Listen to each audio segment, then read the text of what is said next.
ghibah adalah gunjing. Apa itu gunjing? Menceritakan aib yang ada pada seseorang yang dia tidak suka untuk diceritakan. Ya, dasarnya itu ada sama dia. Jalannya pincang, omongannya cadel misalnya, apalah, ada aib apa saja pada diri dia. Dia tidak suka. Kalau kita ceritain pasti dia marah. Maka itu namanya ghibah. Dan ini tidak boleh. Hukumnya diharamkan dalam Islam dan termasuk dosa besar dan penyebab siksa kubur. Oleh karena itu teman-teman, tidak perlu menceritakan apapun tentang orang kecuali kebaikan. Kalau nggak ada yang sudah, jangan diceritain. Nggak usah ikut-ikutan. Kalau tidak ada pada dia lebih besar dosanya, karena fitnah. Kalau ada ghibah, kalau nggak ada fitnah. Berarti nggak usah masuk ke zona orang lain, nggak usah. Kalau kita terpaksa harus tahu keadaan orang, kalau itu benar kita dukung, kalau itu salah kita nasihati dan tutupi. Saya pernah buat itu tablik akbar, judulnya At-Tabayun wa Tasattur. Cross check dan tutupi. Dan cross check pun ini kalau ada hubungannya sama kita. Baru kita cross check. Oh, saya mau pastikan sama dia. Karena ada hubungannya sama kita. Misalnya nama kita dibawa-bawa. Ya udah kita cross check. Kalau nggak ada hubungannya nggak usah. Ada cuplikan di TV kita lihat tidak ada hubungan sama kita. Ah, saya mau cross check juga. Cross check untuk apa? Hubungannya apa sama kamu? Betul. Nggak ada hubungannya sama sekali. Nggak perlu. Oh, ada orang beli mobil itu, saya mau cross check dulu uangnya halal atau tidak. Nah, hubungannya apa? Gitu. Jadi nggak usah gitu ya, nggak usah masuk ke alam orang lain. Makanya Nabi SAW sering saya ulangi riwayat ini. Beliau kalau pagi hari, kayak kita sekarang waktu duha begini, habis mandi bersih biasanya lagi kosong, beliau jalan dengan para sahabat. Mungkin menjenguk orang sakit, mungkin masuk ke pasar, apalah. Nah seringkali di tengah-tengah jalan atau di tengah proses itu ada wahyu turun. Itu sering terjadi.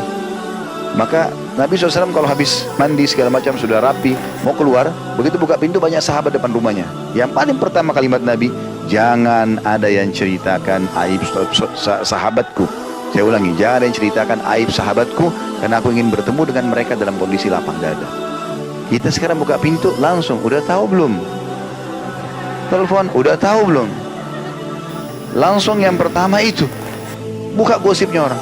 Assalamualaikum, tidak, gitu. Cerita apa yang bermanfaat, tidak. Tanya kabar, enggak, langsung. Ya. Jadi luar biasa campur urusan orang. Ini bahaya, ghibah ya.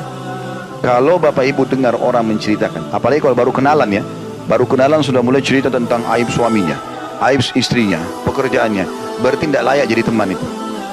Kalau dia sekarang ceritain suaminya yang sudah 10 tahun sama dia, maka kita yang baru berteman 2-3 hari nggak diceritain. Diceritain sama dia nanti. Memang sudah begitu. Kalau kita ketemu sama orang, dia berbicara hanya yang bermanfaat saja. Kalau dia bicara ilmu, nasihat, pendidikan anak kah, masalah bisnis kah, masalah apalah, sukses rumah tangga, banyak yang bisa dibicarakan yang bermanfaat. Kenapa harus masuk ke zona yang tidak perlu? Gitu kan? Nggak usah. Dan jangan bilang, ini sering terjadi Bapak Ibu sekalian. Saya sebenarnya tidak mau ghibah sih, tapi loh, terus cerita lagi. Ya sama saja. Dia hanya mau nambah sedikit pembukaan di masalah ghibahnya. Nggak bisa, jangan masuk di situ. Dan ini saya lihat dijadikan sebagai pola di medsos kita. Gosip nomor 1, gosip itu ghibah.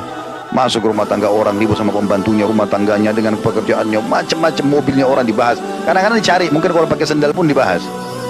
Kenapa pakai sendal merek itu, kenapa begini dan begitu. Ini jadi masalah. Saya pernah ketemu dengan salah satu tokoh masyarakat, dia bilang sampai pada tingkat meludah saja dinilai. Mungkin orang jalan dilihat, depan pintu dilihat, di mata-matanya dari jarak jauh. Ini orang keluar mau kemana nih arahnya, diikutin untuk buat info saja, berita.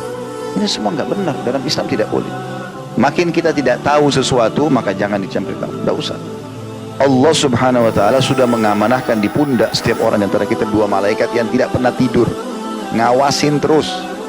Nggak usah kita yang campuri urusan orang. Sekali lagi, kalau kita lihat ada aib, maka tugas kita luruskan. Kalau itu benar kita dukung. Kalaupun kita sudah luruskan, nasihati tutup supaya dapat pahala ya. Tuh sudah tahu fulan tuh, saya nasihatin tuh, kan jadi hilang pahalanya. Nggak usah nasihatin orang antara kita sama Allah SWT. Para ulama salaf salih dulu kalau mau nasihatin orang, dia tidak kenal, dia datang mendekat lalu dia mengatakan, saudaraku, saya mendapat informasi, karena dia merasa dia sampai di bawah namanya. Wah, dia ada urusan sama dia, mengatakan terhadap berita begini dan begitu. Nasihat saya bertakwalah kepada Allah, harus begini, harus begitu, harus begini. Selesai. Kata orang-orang yang diberikan nasihat, saya mendengarkan suara itu dengan nasihat itu seperti sebuah air sejuk di musim panas. Karena nasihatnya bertakwa sama Allah, hati-hati dengan siksa kubur, hati-hati dengan siksa neraka. Bagaimana kalau orang itu begini dan begini, bagaimana kalau kau di posisi dia. Setelah selesai dia bilang, begitu saya balik, saya lihat orangnya tidak ada. Udah hilang, dia cuma nasihatin, dia pergi. Nggak butuh apa-apa. Jadi orang tidak ada masalah dunianya karena dia berpikir bagaimana mendapatkan pahala. Sekali orang yang nasihatin dia baik, maka sudah didapat pahalanya, kan begitu. Itu yang mesti kita lakukan. Jadi tinggalkan semua ini, bahaya sekali. Ghibah ini yang sekarang sudah seperti menjadi sebuah makanan ya. Seperti sudah orang ghibahin suaminya sendiri, istrinya sendiri, anaknya, segala macam hal. Ya, pembantunya lah segala macam. Ada orang pernah interaksi sama kita teman-teman, dia punya kekurangan, dia udah berhenti, udah biarin aja sudah, dia berhenti selesai, udah jangan dicampuri lagi. Dia mau bicara apa terserah dia, pokoknya kita sudah tidak ada. Intinya kan mudaratnya kita sudah selesai. Begitu orang mukmin. Udah, roda kehidupan harus berjalan. Jangan sibuk urus terus masalah itu. Ada orang dibawa masalah. Dia pernah masalah sama pembantunya 10 tahun sudah berhenti, pembantu itu masih diceritain sampai sekarang. Untuk apa sekarang? Cerita untuk apa? Manfaatnya apa? Dia masalah sama kita kan dia sudah berhenti. Ya udah selesai. Udah biarin aja. Kalau dia bicara dia pun bicara urusan dia sama Allah. Dan sampai kemana sih kata-katanya? Sampai di mana dia mau tulis kata-kata? Dia cerita sama 3-4 orang, 10 orang, habis itu berhenti kan? Kita panen pahalanya, gitu kan? Makanya seorang salafus saleh pernah digosipin oleh seseorang. Dia senyum. Kebetulan dia baru beli kurma masih sama tangkainya.